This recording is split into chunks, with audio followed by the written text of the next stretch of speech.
Welcome back to the REI Marketing Weekly. It's your host, Josh Culler. And today I'm excited to have a very special guest on the show. Haim, I'm going to let you kind of like pronounce your name for me because I don't want to butcher it. Like, I don't want to insult my guest. You know what I'm saying? So sure. It's Haim Mamane Palman. Haim there you Mamane go. Palman. Okay. So the great thing about his name is that it rhymes. So if you can get that to roll off the tongue, then you're good to go. So, no, I'm really excited to have Haim on the show here. Haim is actually one of our clients for Color Media. So we do all of his content production and distribution. So obviously we're going to be plugging all of that stuff.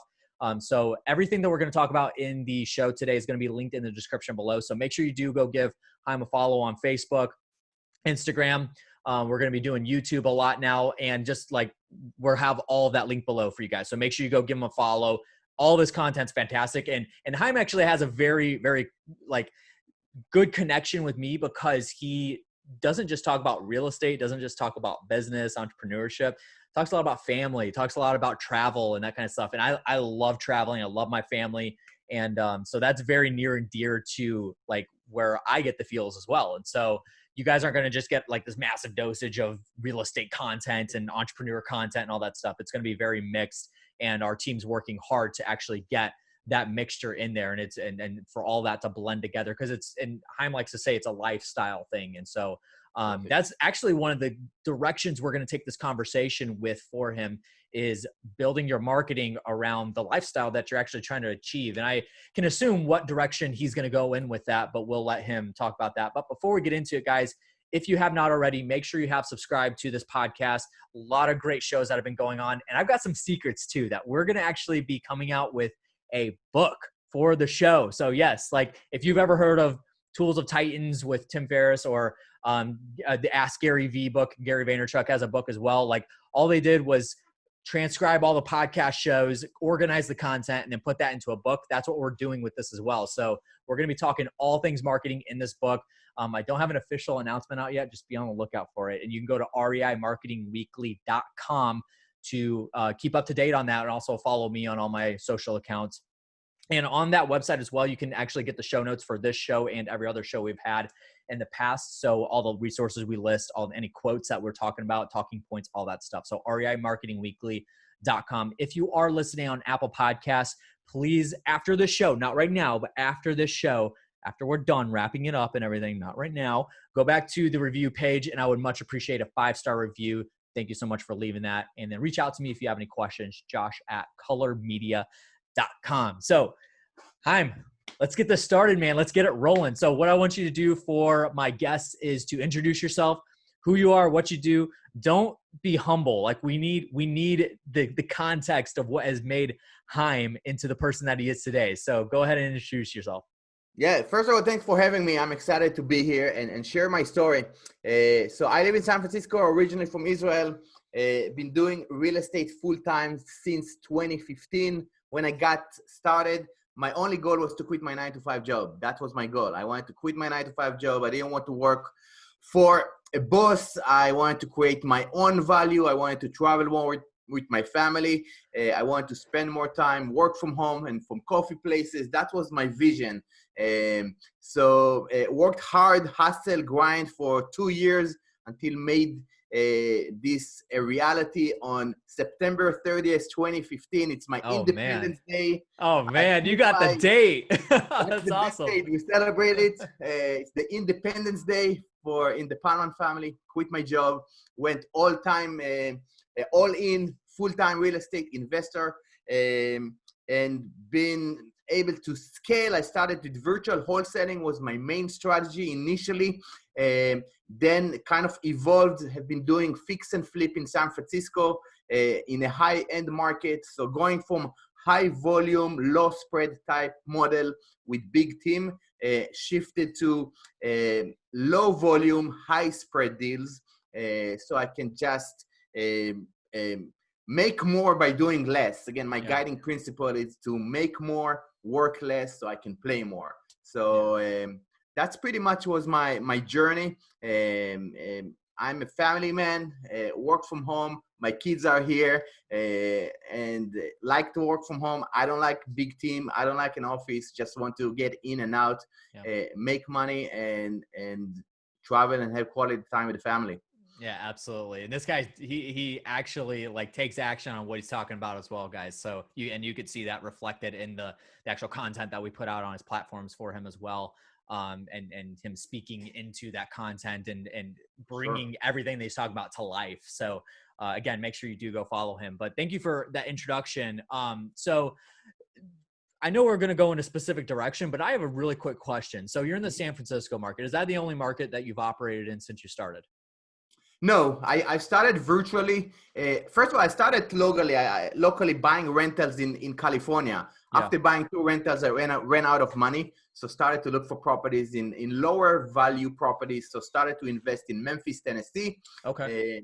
And when I was doing virtual deals, I was primarily in Memphis, Tennessee. I was doing deals in New Orleans and also in Little Rock. So that's but again, I buy rentals also in other markets, but my fix and flip and wholesaling was primarily in the Bay Area and then over the last year and a half, specifically in San Francisco.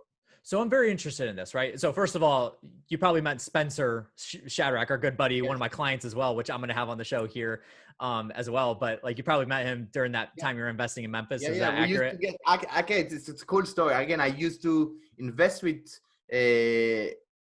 not with Spencer, with the company that Spencer worked for. And this is how we met and actually introduced him to wholesaling. Okay.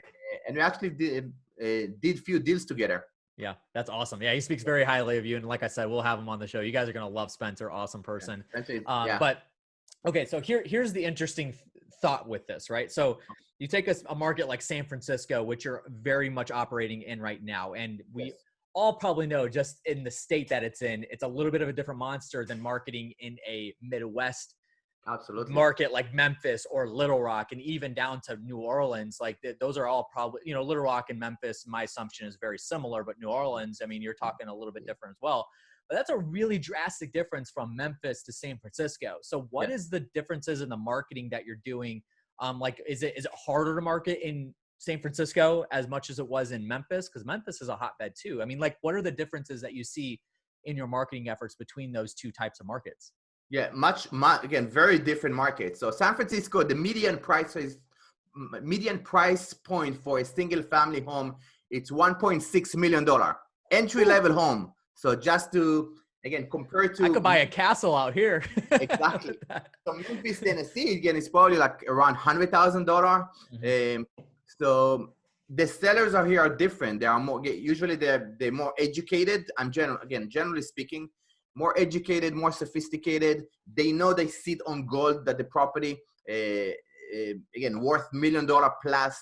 So it's just different conversation. They will be, again, when you talk about motivated seller on somebody that has $1 million home, it's different than motivation that somebody has a rental in Memphis, Tennessee. What's that motivation difference?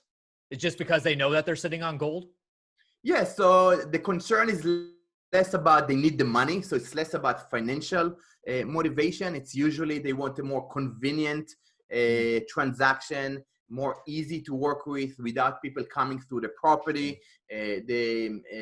Sometimes it's capital gain because they purchased the property 20 years ago. So it was worth $200,000. Now it's worth $1.5 million. So how do they work with the capital gain, how they save on taxes? So it just, it's not the typical conversation that we have. Again, it's very similar, but it's different. That's very interesting. So what kind of conversations are you having with them? I know you said the motivation is different because they're not like needing the money. They want the convenience. So is that adjustment that you made from going from Memphis to San Francisco, is that tough for you to make that adjustment? Or did you see that right off the bat and you're like, I just need to adjust, and you did it? Like, what was that transition like? The way that I was, again, in my mind, again, I was scared to do deals initially in San Francisco. I just work a 9-to-5 job, and now they want me to make a cash offer on a $1.5 million property. Yeah. So the mindset for me wasn't there. So I felt that I need to go and play in the minor league. in Memphis, kind of get the experience, make mistakes on $50,000 properties, work on my negotiation skills. And then when I was ready, again, at least in my mind, I said, you know what, now I'm ready to play with the big boys. Yeah. In the major leagues. Those are some really big boys. Yeah. That's good. And I appreciate you going to that conversation, because that's something we didn't talk about, but that's very interesting to me, because I didn't know that you invested in those Midwest markets. So that's very interesting conversation too. Cause I know, I mean, I probably have a lot of listeners here that are in California, but also the Midwest markets. And, virtual wholesaling is just a massive thing right now, because, and especially just coming out of this quarantine, the COVID-19 thing, like people went a lot more virtual. And realized that they needed to do that as opposed to the belly interaction. And so people are probably exploring markets that are not even in their, states, or even, maybe they might be on the West Coast, but they want to invest in the East Coast, that kind of thing. So that's always a conversation I like to have with people that have gone to drastically different markets. So I appreciate you opening up on that. So one of the conversations we were going to go into here is, you said that you don't do a lot of direct to seller marketing. So we're talking, postcards, we're talking direct mailers, we're talking cold calling, text blasting, running ads, and that kind of stuff. The typical marketing that you do direct to seller. You do a lot more of just getting deals from actual wholesalers, which I think is a lot more, it's a lot more efficient, and it's a lot more scalable, because you don't have to, basically, instead of spending money on marketing, you're just giving your wholesaler a little bit of a higher fee to bring you the deal, instead of you spending money on marketing. So what tactics are you going after when you're getting these wholesalers to bring you deals? Because this is not like, you might think this is not marketing. It totally is marketing, because it's bringing you leads. It's bringing you leads if you can do deals with wholesalers. So first of all, how do you approach that with your wholesalers? And then how do you get them to actually bring you deals and do it consistently?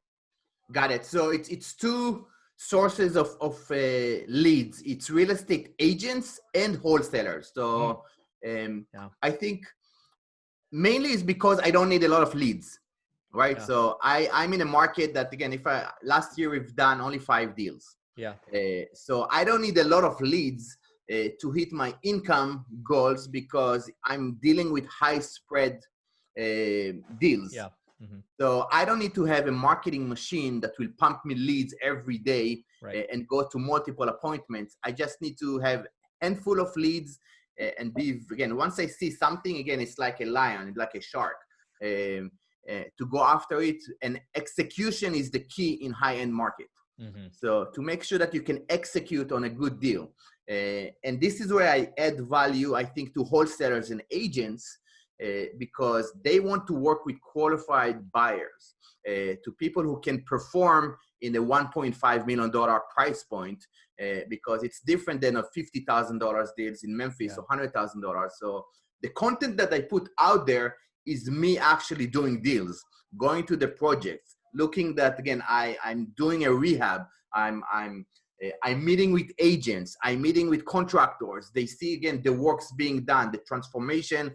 And this is, again, a lot of wholesalers see that on my social media and says, okay, if I have a lead, I'm going to bring it to Haim, because Haim can close.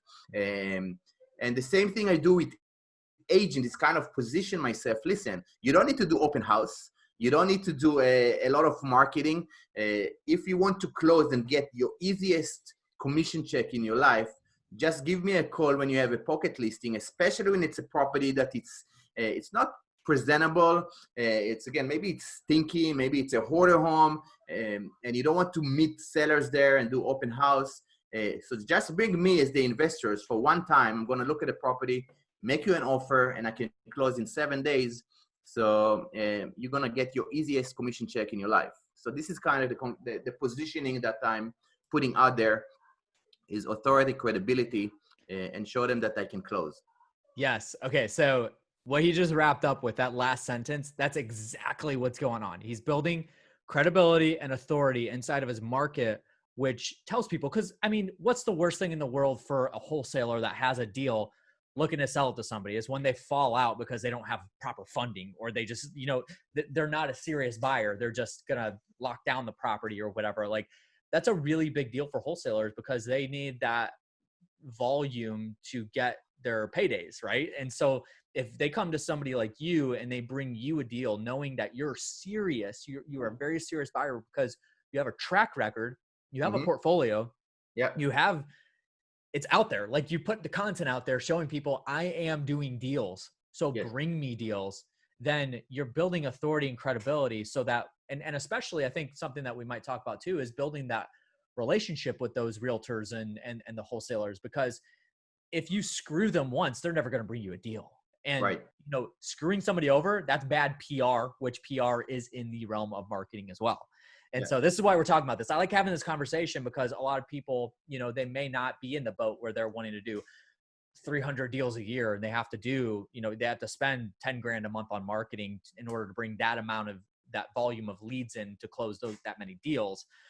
They may want the lifestyle that you have, which is doing under 10 deals a year, but just, you know, low volume of deals, but high volume of revenue. And marketing this way is super efficient. It works for Haim. And this is a conversation that you might need to have with yourself, is like, maybe in addition to doing the cold calling, the text blasting, the direct mail, you do this as well. So let's talk about the relationships that you're building with them, because that's important. That's marketing. You know, you're marketing yourself to these wholesalers and these realtors. Like, what kind of conversations are you having with both of these groups of people in order to build that credibility with them? And they say, you know, when they do get a pocket listing, they're like, the first person I'm calling is Haim. Like, what are you doing? So it's interesting. So two things. First of all, sometimes because I post on social media on my story, they feel that they know me, even though if we never had a conversation. So they know what I stand for, that I travel a lot, that I'm doing deals, I'm telling my stories, I'm showing family pictures. So in their mind, they know me subconsciously, even though we've never spoke or build a relationship. So, and sometimes out of the blue, people will tell them, listen, again, I love what you do. I just found a deal. We've never spoke before, but I feel like I know you and I want to work with you. That's good. So great, you know, so, so this is one thing, but obviously I want people to know me. That's why I'm going on podcasts. A lot of times, again, I met two wholesalers that saw me on one of the podcasts and told me, listen, I know you again. I can't believe you're here again. You treat me like a VIP almost. And I just was on a podcast. And that's instantly created credibility for me because I was a guest on a podcast. So once I meet with them, it's basically a lot of time it's a newer people who just got in the business that have a deal. So I'm coming from more of a perspective of a mentor to help them. And if the deals doesn't make sense, I tell them, listen, this is where I'm coming from. This is how I run my numbers. Just so you know, just put it in perspective when you pitch your deals to others. Again, maybe the deal doesn't work for me. And this is why. And we're having a conversation as opposed to, I'm going to give you $1 million for this property, take it or leave it. You know, so it's kind of walking them through the logic of where we're coming and analyzing a deal. And if the deal makes sense, I help them. So obviously there is the reciprocity aspect. I help them. So they want to help me and doing the deals with me. And if not, I help them. And the next time they have a deal, they're going to remember that it was a positive conversation and they will keep me in mind and will pitch me the deal first. Yeah. So I love this a lot. And I've heard a lot of really talented real estate investors do this. So basically what he's doing, and just to recap and put it in perspective, is that, you know, on the outside, it might look like Haim is mentoring these, you know, these people to bring him deals, which yes, on the outside, yes. But on the inside, the actuality is that he's training them how to bring him deals and bring him deals that he's not going to have to, you know, he's not going to have to reject, you know, 20 deals in a day because they brought him a bunch of crap deals, right? Like they know that Haim wants this criteria and this criteria and this criteria. And if that criteria is not met, they're not bringing Haim the deal because they know, because Haim trained him to bring him that kind of criteria in the deals. And so I think I love that strategy because it's super efficient, but you're also building rapport with these people so that when they do, let's just say, for instance, one of your wholesalers just decides like, I want to drop 20 grand a month on my marketing. And in San Francisco, it might be more, it might be double that or whatever makes sense. But they want to drop that much money on there. And maybe all the deals that they get fit Haim's criteria. And Haim doesn't have to build a relationship with any other wholesaler but one, because they brought him all the deals that he wanted for the year. So that's the positioning that he's creating here. Yeah. And even again, just to another tip, I bring them to my projects. Again, if the deal doesn't make sense, I tell them, listen, again, why don't you come and visit me in one of my projects so I can show you, again, I can share with you the numbers of what we bought it at and what we are doing with the property to make sure it makes sense for you. And this is, again, I'm just building credibility. He sees that I'm actually an investor. Yeah.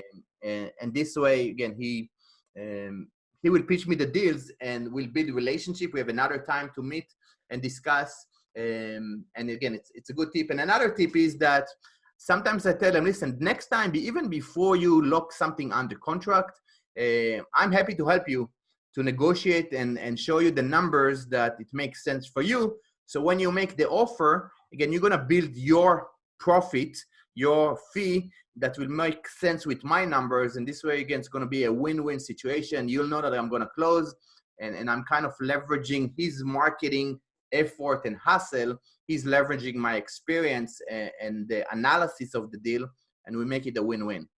So think of it this way, guys. A lot of businesses, they have 3 or 4 acquisitions agents or employees, whatever you want to call them, right? So they have 3 or 4 acquisitions people on their team.